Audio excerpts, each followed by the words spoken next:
Okay, so if you've purchased a Fanatec wheel in the last year or so, you'd be familiar with the fact that they ship their quick releases separately from the wheel itself, and you actually have to bolt the quick release on yourself. So the process here is pretty much the same. There's just a couple of additional steps which you may or may not need to do depending on when you buy the wheel, because again, remember, they will be transitioning across to QR2, which will change a couple of things, which will be clear in just a minute. So inside the box, they include, of course, the quick release and a little bag, which includes a couple of Allen keys, a little Torx screwdriver as well for removing or for installing the replacement bolts, which they give you for the little spacer inside, as well as a couple of these little plastic spacers, which are going to replace the metal washer, which you'll see internally in just a moment. So this is the part that newer wheels are going to start shipping with, so you don't have to do this step. And if you have a really keen eye, you might have actually noticed that in our review of the new V2 CSL hub, they actually did have this style rather than the metal style, but this will make clear in just a moment. So the steps are really straightforward. We're just going to loosen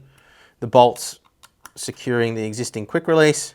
And again, I'm only just using the tools that they include here in the box.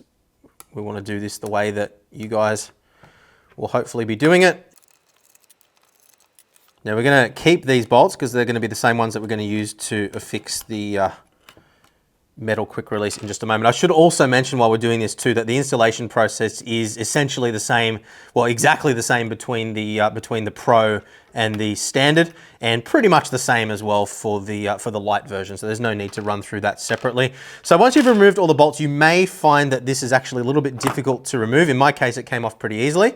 And on this particular wheel, you can see there are actually two plastic locating tabs. On some other wheels, like the well, for example, the Podium hub that we have here, you can see that actually has 6 bolts rather than the 4 that we have on the Formula style wheel, but the process is the same. It's just 4 bolts instead of 6. So this exposes what I was talking about before with that little metal spacer. So what we're actually going to do now is we're going to remove these 4 bolts, remove this metal spacer, and then replace it with the plastic one. That's just going to make sure that the surface is made up correctly in the QR2 mechanism without putting any excess strain on the pins. Another thing I will mention here quickly as well, if I spin the wheel around, you will notice that one pin is a little bit shorter than the others. That is intentional. There's nothing broken on your wheel, so I thought it was a good opportunity to just call this out. The reason they do that is so that the power connection actually happens last. So all the data pins go into place, and then the power connection is the last thing to connect so that you don't get any weird communication errors or anything like that. So if you see one pin that's shorter than the others, don't freak out. It is completely normal, and it's like that on every single wheel.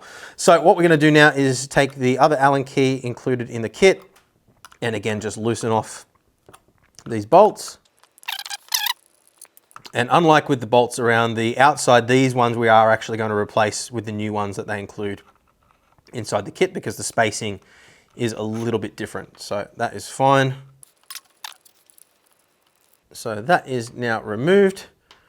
And then what we're going to do is just remove the little metal spacer, and then we're going to grab the plastic spacer, place it on top there, and then take the replacement screws, not the original ones. You can see these, if we hold them up side by side, that is the difference between them. So these ones have this flat area to go through the plastic so they don't chew up the plastic. So we'll thread those in quickly.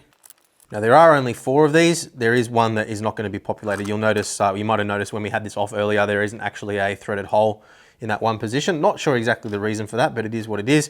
We take our Torx screwdriver, and what I like to do is just go loosely in opposing directions, just to make sure that everything's perfectly aligned and there's not any twisting force on any cables or any pins or anything like that. So loosely down into position to get everything located correctly. And then on the last one, you can crank it down. So we'll go crank, and then we'll go opposite sides. So crank that one down, crank this one down, and then crank this one down. And then just go around once more just to make absolutely sure they're all tight. Yeah, it doesn't need to be crazy tight or anything like that. And that's the more fiddly part of the installation done. Then we just take our new quick release, and again, it doesn't matter which one of these you're going to be using. The process is exactly the same. We're going to use the standard one in this case. Now it is keyed differently here, so you'll notice the top is a little bit wider than the bottom, and that will match up with the cutouts or extrusions on the back of the wheel. So we're going to just line that up like so. Locating pins in this case will align it correctly. If you're mounting it to a wheel that has the 6 bolts, then obviously you're just going to need to twist it and line it up. And then we just replace the existing bolts back into position. Tighten them up. Again, I like to go on opposing sides just to make sure that nothing is getting twisted. A little bit awkward just because of the angle. You can go in from the side if you want to, but because these have got the ball ends on them, you can tighten them on an angle, which makes it just a little bit easier to get them down initially. And once they're all in position, we're just going to go around with a little bit more leverage. Doesn't need to be crazy tight. There's no torque spec on these, I don't believe. So just do them sensibly tight, but not over tight.